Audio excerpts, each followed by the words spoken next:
Selamat pagi Bapak Ibu Saudara yang terkasih dalam Tuhan, Shalom. Puji syukur pada hari ini kita kembali bertemu dan tentunya masih suasana Imlek ya. Karena Cap Gome baru selesai hari Rabu ini ya. Oke. Oh, hari Kamis ya. Oke. Ada yang bilang Rabu, ada yang bilang Kamis ya. Oh, Kamis ya. Oh iya. Oke, baik. Oke, Saudara. Hari ini tema kita adalah mengasihi dengan hati tulus. Kita lihat sama-sama Yohanes 13 ayat 34 sampai 35. Silakan Bapak dan Ibu boleh buka di dalam Alkitab atau gadget saudara masing-masing. Dan kita akan baca secara bersama-sama. Yohanes 13, 34 sampai 35. Kita baca bersama-sama karena ayatnya pendek. 1, 2, 3. Aku memberikan perintah baru kepada kamu, supaya kamu saling mengasihi, sama seperti aku telah mengasihi kamu, demikian pula kamu harus saling mengasihi. Dengan demikian semua orang akan tahu bahwa kamu adalah murid-muridku, yaitu jikalau kamu saling mengasihi. Pada Minggu 5 Mei 2024, terjadi sebuah penyerangan yang dilakukan dengan menggunakan kekerasan dan juga dengan paksa ya, terhadap beberapa mahasiswa dari mahasiswa Katolik Universitas Pamulang. Jadi mereka sedang doa rosario di sebuah kos-kos gitu. Terjadinya di Tangerang Selatan. Jadi melibatkan sekelompok orang, termasuk Pak RT. Dan kemudian pembacokan, penganiayaan terjadi pada saat itu. Cukup viral peristiwa ini, sempat saya menyaksikannya juga di televisi waktu itu, tahun lalu. Saya memang kurang tahu bagaimana kelanjutan daripada kasus itu sekarang. Tapi memang sempat ditangani kasus ini. Tapi memang kalau kita lihat bahwa hal-hal seperti ini seringkali terjadi di negara kita ya. Baik itu penganiayaan, penutupan gereja, atau tempat-tempat ibadah tertentu, dan juga segala macam kejahatan lain yang terjadi khususnya erat hubungannya dengan agama ini. Tapi saudara-saudara yang terkasih dalam Tuhan, saya ajak kita untuk membayangkan ya. Jika pada saat itu, salah satu dari anggota keluarga Anda ada di sana, dan menjadi korban misalnya. Menjadi korban penganiayaan. Kira-kira apa yang Anda lakukan? Atau barangkali saudara, anggota keluarga Anda itu dituduh sebagai tersangka. Sehingga masuk di dalam jeruji besi. Apa reaksi Anda? Atau mungkin saudara, apakah kejadian itu, jikalau itu menimpa keluarga Anda, yang telah, di mana para pelaku itu telah melakukan entah penganiayaan, menimbulkan satu sakit hati, bisa timbulkan kebencian, kekecewaan di dalam hati Anda. Apakah saudara, Anda tetap mengasihi? Mengasihinya dengan tulus, seperti tema hari ini. Saudara-saudara, banyak orang ketika menghadapi peristiwa seperti ini, bisa saja dia itu sebenarnya menyimpan sebuah kepahitan, kekecewaan, bahkan barangkali kemarahan. Dan mungkin dia akan mempersalahkan dirinya sendiri, bahkan orang lain. Dan bisa saja dia menuduh Tuhan. Nah saudara-saudara, coba bayangkan ya, bagaimana misalnya kalau peristiwa itu terjadi bukan di sana, tapi di sini saudara. Ada orang-orang yang kemudian datang. Apa yang kita lakukan? Apakah kita akan membalas, melawan, atau marah? Atau mungkin ada yang berpikir, saya mikir-mikir dulu, kalau saya akan ke gereja. Nah saudara, kalau andai kata kejadiannya di sini, apakah saudara-saudara yang ada di sini masih setia ibadah hari Minggu? Masih setia jadi penyambut di depan? Masih setia datang berdoa? Masih setia untuk melayani Tuhan? Ikut paduan suara? Saudara-saudara, ini ya, peristiwa ini baru satu contoh yang saya ingin gambarkan kepada kita. Tetapi saya mau katakan begini saudara, banyak realita kehidupan kita yang sebenarnya bisa bikin kita sakit hati. Bisa bikin luka hati, pahit hati, iri hati, punya akar pahit, dendam, benci, marah, kecewa. Apa yang menjadi reaksi saudara ketika menghadapi hal itu? Saudara-saudara, ini hal-hal yang sangat real di dalam kehidupan kita. Apakah kita masih bisa mengasihi dengan tulus? Ketika hal itu terjadi pada kita, saudara. Apa alasan kita, dasar kita untuk bisa mengasihi sesama kita? Apakah karena dia mungkin anggota keluarga kita, makanya saya mengasihi dia? Ya, dia kan saudara saya, ponakan saya, keluarga saya. Dia kan rekan bisnis saya yang baik. Dia kan suka menolong, berbuat baik, apalagi ini masa-masa Imlek, di tahun yang baru ini dia kasih angpau cukup besar lagi.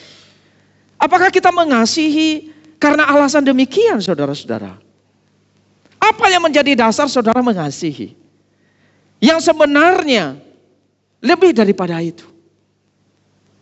Ada yang mau kasih jawaban? Apa dasar sebenarnya di dalam kita mengasihi sehingga kita bisa mengasihi dengan tulus?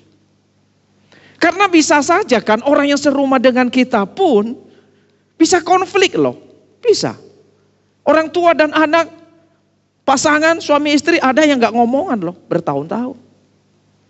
Jadi apa dasar sebenarnya kita bisa mengasihi anggota keluarga kita, orang lain, bahkan yang memusuhi kita? Ayo, ada yang mau kasih pendapat? Pak Hengki, coba apa Pak Hengki? Kasih pendapat aja Pak, gak apa-apa.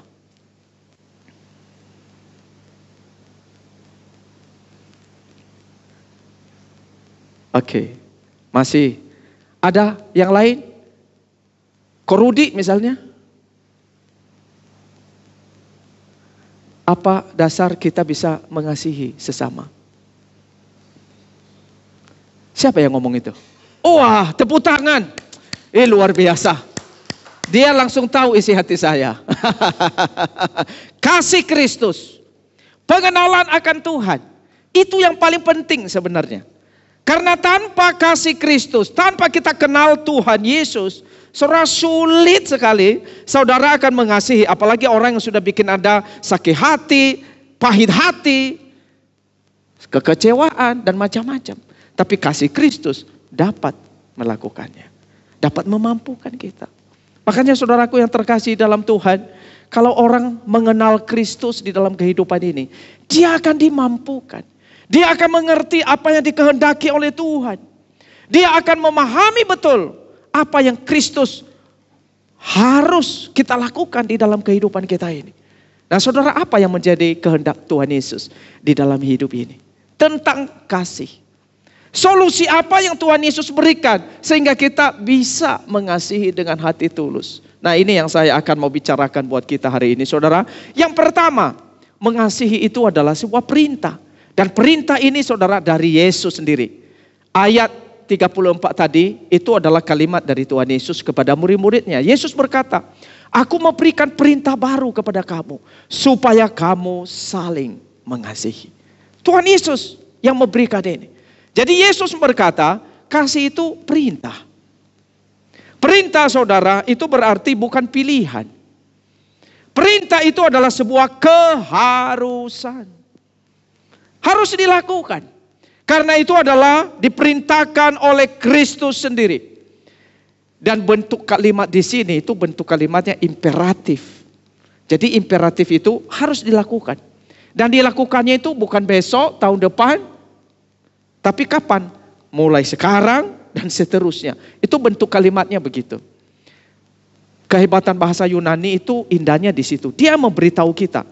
Kapan? Bentuknya itu kapan? Nah dia kasih tahu. Hari ini dan terus menerus. Gak boleh berhenti. Jadi mengasihi dengan tulus itu adalah terus menerus. Dan Yesus berkata, perintah ini bukan hanya sekedar perintah. Tapi disebut sebagai perintah yang baru. Jadi mengasihi itu adalah perintah yang baru dari Kristus. Kok disebut perintah baru ya? Apakah di perjanjian lama juga nggak ada perintah ini tentang mengasihi? Sebenarnya ada Bapak Ibu.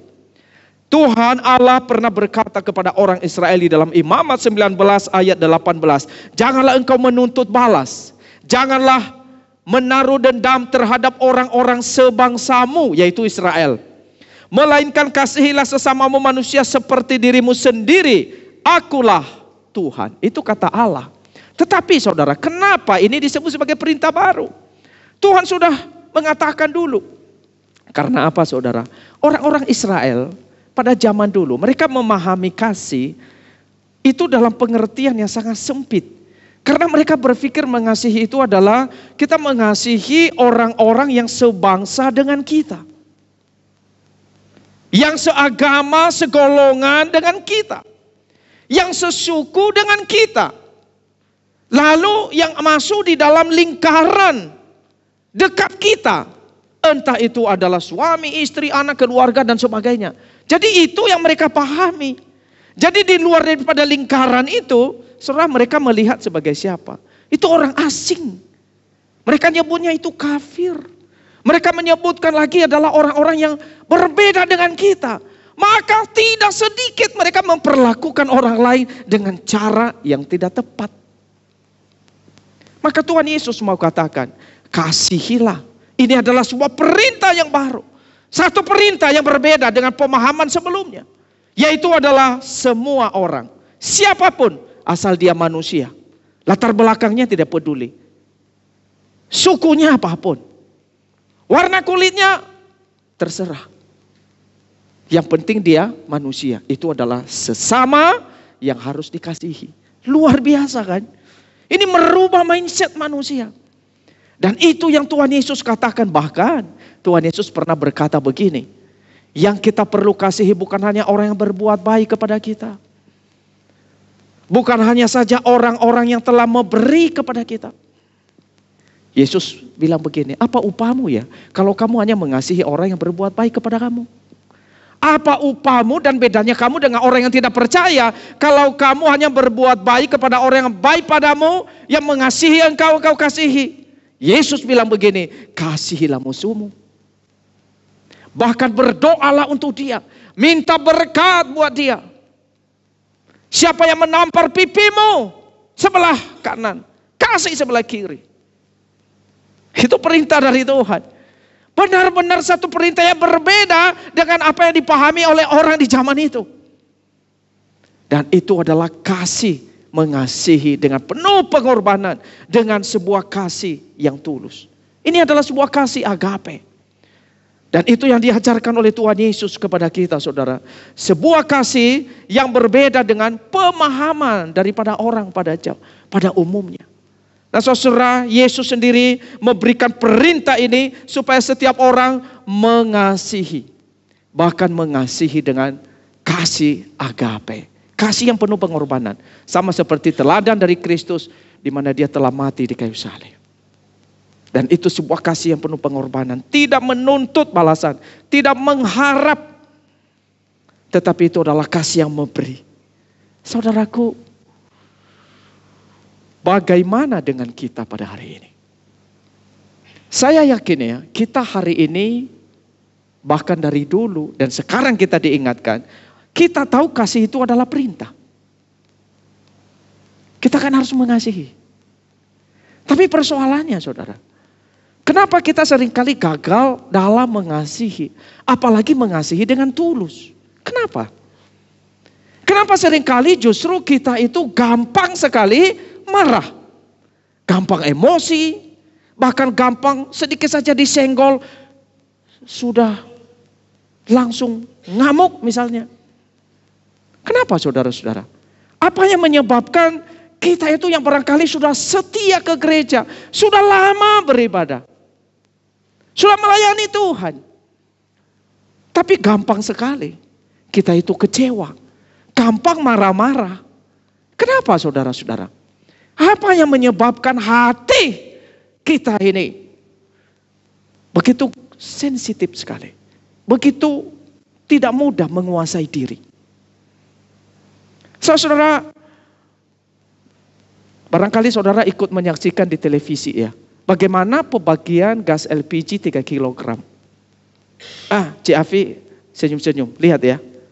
Ada nggak di antara saudara yang ikut antrian? Ada? Antrian. Di Pademangan nggak ada yang antri ya. Tapi di TV itu saya lihat di Tangerang, di mana-mana lah banyak yang antri ya. Nah waktu saya lihat saudara, kaget juga.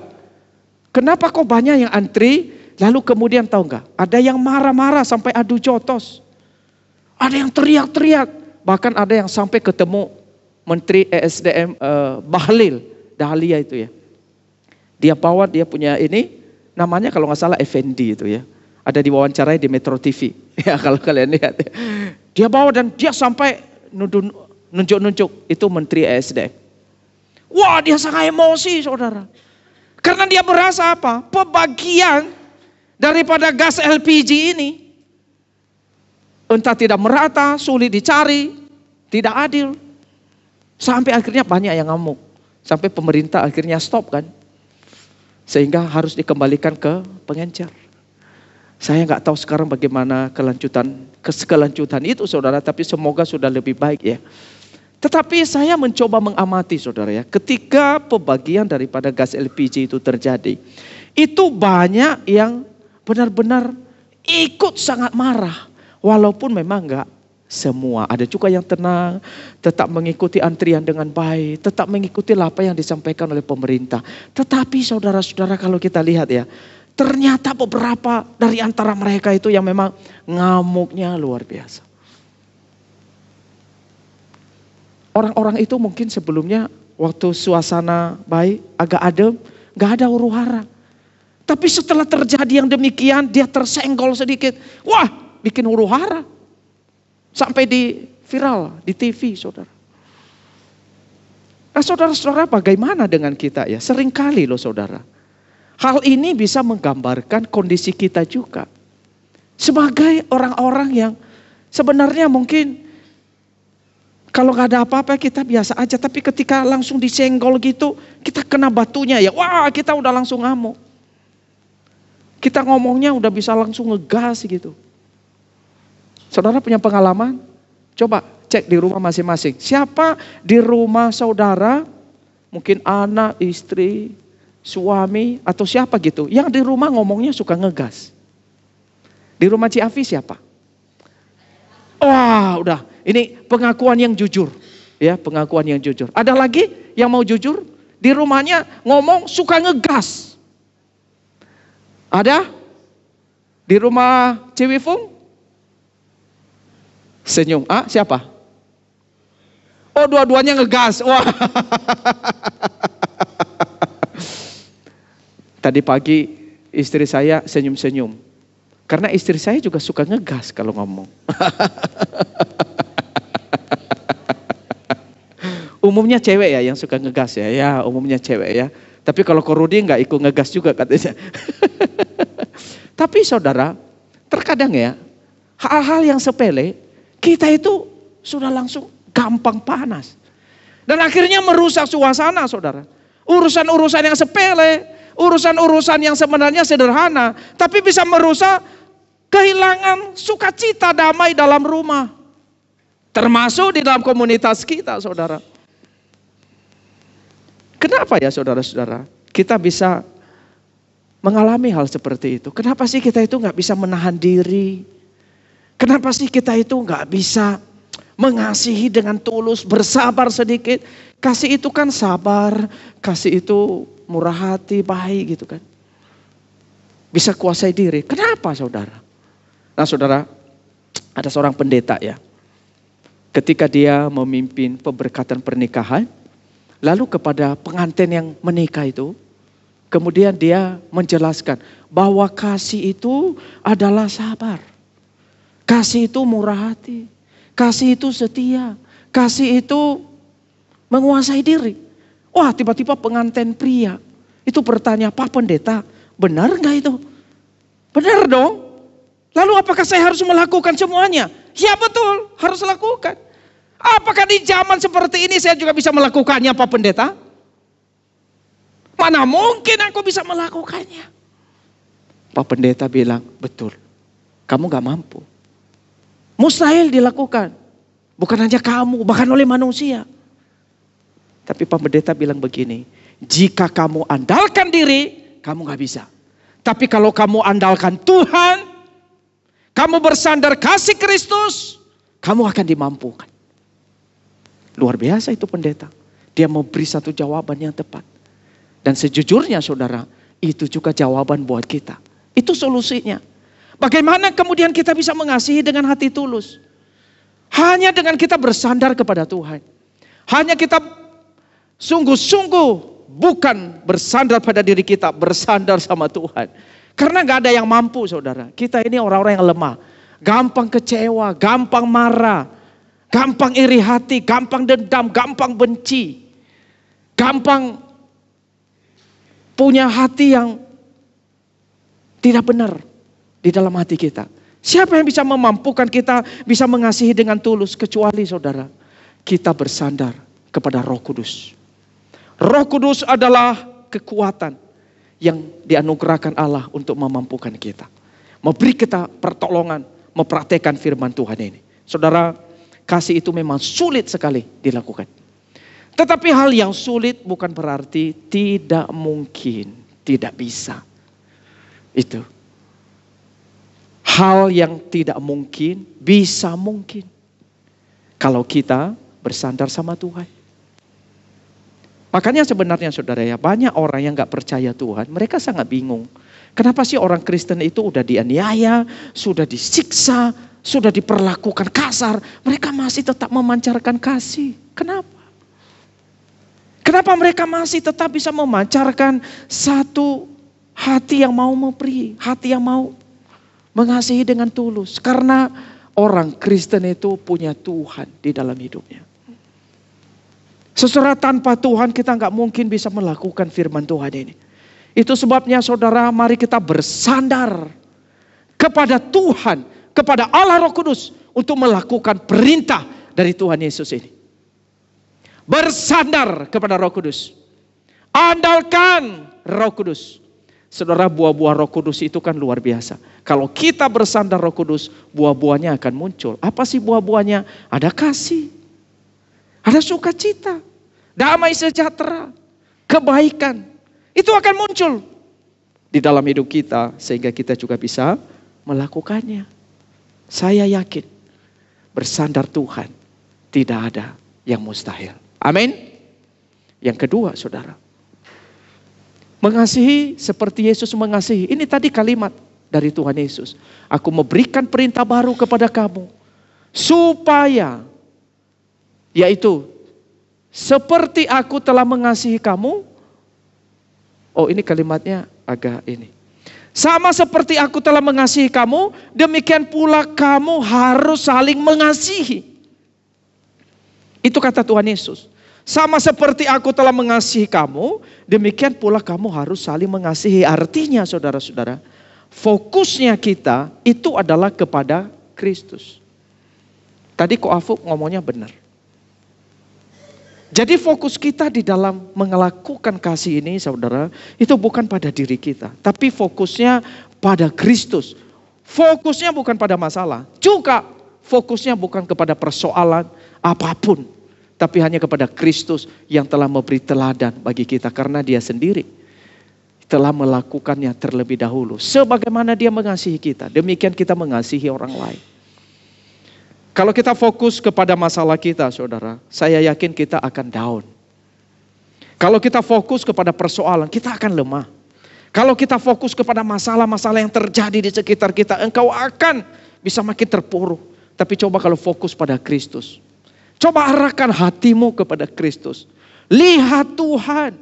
Lihat dia yang telah berkorban bagimu. Lihat dia yang telah menunjukkan kasih kepadamu. Saudara, engkau akan memperoleh kekuatan. Engkau akan melihat masalahmu lebih kecil. Engkau akan melihat Kristus yang besar memampukan engkau mengatasi persoalanmu apapun. Termasuk orang yang memusuhi engkau. Karena kasih Kristus itu kasih yang ajaib. Saudara, ada seorang ibu. Dia tiap hari selalu nyanyi. Dia suka memuji Tuhan. Bahkan kemana-mana. Sampai tetangganya juga tahu. Ini ibu kenapa sih dia ini selalu muji Tuhan. Selalu haleluya, aku bersyukur Tuhanku baik. Tetangganya yang ateis, saudara. Lihat, dia tanya, kenapa sih kau suka muji Tuhan? Apa yang bikin kamu tiap hari puji Tuhan, aku bersyukur haleluya. Ternyata ibu ini bilang begini, aku kan punya Tuhan yang baik. Dia sudah memelihara hidupku. Dia sudah menyembuhkanku, menolongku. Dia mencukupkan kebutuhanku. Aku bersyukur dong. Aku berterima kasih. Tuhanku luar biasa, hebat. Ateis ini bilang begini, aku gak percaya. Aku mau buktikan bahwa engkau salah. Bahwa Tuhanmu tidak ada. Lalu saudara, pagi-pagi sebelum ibu yang percaya ini bangun, dia mau beli satu keranjang makanan. Banyak, ada buah, ada makanan lengkap dah. Dia taruh di depan pintu ibu orang yang percaya ini orang Kristen. Setelah ditaruh, saudara, dia sembunyi di balik pohon yang besar di samping rumah. Dia mau perhatikan, kira-kira ibu itu keluar nggak? Dia tunggu-tunggu, bener. Ibu itu keluar pagi-pagi dari dalam rumah. Dia lihat ada keranjang. Wah, hatinya begitu bersyukur. Dia memuji Tuhan lagi. Terima kasih Tuhan, engkau sangat baik. Haleluya, terpuji Tuhanku. Dia mencukupkan kebutuhanku. Keluarlah si ibu ini. Dia bilang, kamu bohong. Kamu salah. Itu yang kasih makanan bukan Tuhan. Aku yang berikan.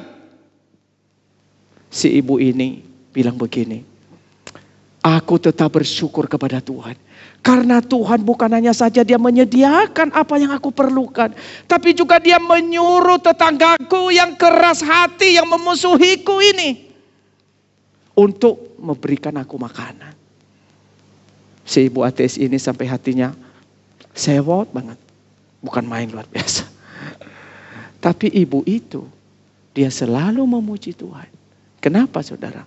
Dia fokusnya bukan pada masalahnya. Dia fokusnya apa? Kepada Tuhan yang begitu baik. Tuhan sudah mengasihi dia, Tuhan sudah memelihara. Itu sebabnya dia selalu puji Tuhan, puji Tuhan, puji Tuhan. Saudara, kalau fokus kita kepada persoalan kita, tentunya saudara ya, kita akan lemah. Tapi mari fokus kepada Tuhan. Makanya Yesus berkata, kasihilah. Teladannya siapa? Seperti aku mengasihimu. Seperti aku berkorban. Seperti aku melakukan. Ikutilah. Saudara, teladan kita mengasihi bukan orang lain. Teladan kita semua satu dan hanya satu. Yesus Kristus. Karena kita semua punya kelemahan. Saudara punya kelemahan. Saya juga punya kelemahan. Saudara punya kelebihan, ada juga kelebihannya. Anak saudara punya kelemahan, juga punya kelebihan. Pasangan saudara juga punya kelebihan, juga kekurangannya banyak. Tapi Kristus tidak ada kekurangannya. Dia Tuhan yang sempurna. Dia sudah mempraktekkan yang tidak bisa kita lakukan. Dia sudah melakukan terlebih dahulu. Dia berkata, ikutilah teladanku. Fokuslah kepada dia. Saudara, satu musuh itu lebih banyak dari 1000 teman. Benar gak? Satu musuh lebih banyak dari 1000 teman. Ada yang punya musuh di sini satu? Satu aja. Ada? Gak ada ya, puji Tuhan. Tahu gak orang kalau punya musuh satu aja, gak bisa tidur. Benar gak? Karena kalau punya musuh, pasti mikir dia terus. Udah mikir, tidur pun masih mikir. Mau kerja, mikir. Mau naik motor, mau naik mobil, mau jalan, mikir. Kemana-mana, mikir. Akhirnya kalau gak bisa tidur, lama-lama bisa emosi darah tinggi ya. Kalau udah darah tinggi, bisa stroke, macam-macam kan. Saudara, punya musuh itu sebenarnya merugikan kita. Gak ada baiknya. Maka Tuhan Yesus berkata, kasihilah sesamamu. Karena mengasihi itu membawa satu sukacita di dalam hati kita. Jadi kita berani melepaskan hal yang negatif. menggantikannya dengan cinta kasih. Seperti kasih Kristus. Nah saudara, kita sebagai umat Tuhan, kita dipanggil untuk memperbaiki diri kita. Nih, saya kasih satu cerita begini saudara. Saya sudah ketik supaya Bapak dan Ibu bisa membacanya. Saya bacakan ya. Walaupun mesin ketik saya sudah kuno, tetapi masih dapat berfungsi dengan baik. Kecuali satu huruf yang rusak. Seringkali saya berharap agar ia dapat bekerja dengan sempurna. Memang betul bahwa ada 41 tombol ketikan yang bekerja dengan baik. Tetapi hanya karena satu huruf yang rusak telah membuat perbedaan yang berarti. Bagi saya kadang-kadang gereja kita seperti mesin ketik ini. Tidak semua anggota atau pelayan yang melayani dapat berfungsi dengan baik. Mungkin sebagai salah satu anggota Anda berkata, iya, saya kan hanya salah satu dari banyak orang yang tidak berfungsi baik. Dari orang yang berfungsi baik maksudnya. Enggak apa-apa kan, saya tidak sampai merusak jalannya pelayanan gereja kok. Betul. Anda hanya salah satu anggota. Tetapi sebenarnya, walaupun hanya satu orang yang tidak berfungsi baik, akan membuat perbedaan yang berarti. Seperti tulisan ini. Anda masih membacanya, namun agak aneh. Benar kan ya? Bisa baca tapi agak aneh. Saya sendiri pun membacanya agak aneh gitu ya. Susah bacanya. Karena sebuah gereja yang baik dan efektif membutuhkan partisipasi dari semua anggotanya untuk berfungsi aktif dan baik pula. Sebab itu, lain kali ketika Anda merasa tidak dibutuhkan di gereja Anda, ingatlah mesin ketik saya. Dan berkatalah kepada diri sendiri, saya adalah salah satu huruf atau tombol penting dalam gereja saya. Dan pastilah saya dibutuhkan. Coba bayangkan bila mesin ketik saya banyak huruf yang rusak, apa jadinya? Pastilah tulisan ini tidak bisa dibaca, bukan? Ini ilustrasi Bapak Ibu. Tapi waktu saya lihat, oh ya benar juga ya. Satu aja nggak sehat. Di antara sesama anggota tubuh Kristus, merusak loh. Merusak banyak hal. Benar nggak? Setuju? Satu aja. Itu sebabnya mulai hari ini Bapak Ibu, mari perbaiki diri. Mari berubah. Karena saudara kita satu anggota. Kita perlu membangun diri kita untuk bertumbuh, berubah, lebih baik. Memancarkan kasih di tengah-tengah kita. Saudara, ilustrasi ini ya bukan hanya berlaku di gereja. Ini juga berlaku di rumah saudara masing-masing. Di rumah saya, di rumah saudara, di rumah siapa aja. Kalau ada anggota keluarga kita satu aja yang aneh, saudara, itu bikin suasana jadi kurang baik. Nah itu sebabnya kita perlu berubah. Kita perlu memperbaiki diri. Supaya kita punya kehidupan yang lebih baik, mengasihi. Seperti yang diinginkan oleh Kristus. Saudaraku yang terkasih di dalam Tuhan. Kita di dalam kehidupan ini, mari kita boleh menilai diri kita masing-masing. Mungkin selama ini ada orang suka bandingkan dirinya dengan orang lain. Saya mau tanya, boleh nggak kita bandingkan diri kita dengan orang lain? Boleh? Oh, nggak setuju. Oke. Orang yang membandingkan dirinya dengan orang lain, saudara, bisa lihat dirinya, kalau bandingkan dengan yang lebih rendah, dilihat dirinya lebih tinggi. Oh, saya lebih benar, saya lebih baik. Jadi bisa jadi sombong. Kalau dia bandingkan diri dengan yang tinggi, saudara, dia lihat dirinya, oh saya kok hina banget ya. Saya kok rendah sekali. Dia lihat dirinya gak guna. Lalu dengan siapa saudara kita bandingkan diri kita? Dengan siapa? Kalau dengan sesama gak boleh. Dengan siapa? Ada yang kasih jawaban? Boleh nggak bandingkan diri dengan Tuhan Yesus? Boleh? Yang setuju dengan Tuhan Yesus? Oh, nggak ada juga yang setuju. Saya juga setuju dengan saudara. Kita nggak boleh bandingkan diri dengan orang lain. Kita juga nggak boleh bandingkan diri dengan Tuhan Yesus. Setuju? Itu ingat saudara. Lalu bandingkan diri dengan siapa? Bandingkan diri dengan diri sendiri. Amin. Lihat dirimu 10 tahun yang lalu. Lihat dirimu 5 tahun yang lalu. Lihat dirimu 2 tahun yang lalu. Setahun yang lalu. Coba bandingkan. Apakah ada kemajuan dalam dirimu? Tahun lalu, 5 tahun yang lalu, kira-kira hari ini sudah jauh lebih baik nggak di 2025 ini? Kalau dulu mungkin engkau suka emosi, suka marah-marah, apakah di tahun ini engkau sudah lebih baik, lebih sabar, mungkin lebih dewasa gitu. Apakah begitu saudara? Engkau yang barangkali begitu rajin pelayanan, tiap minggu datang gereja, engkau jadi pengurus gereja, engkau jadi majelis, engkau aktif di paduan suara. Coba sekarang lihat diri engkau. Ada enggak kemajuan dibanding tahun dulu, tahun-tahun sebelumnya dengan hari ini? Apakah hari ini sudah jauh lebih baik?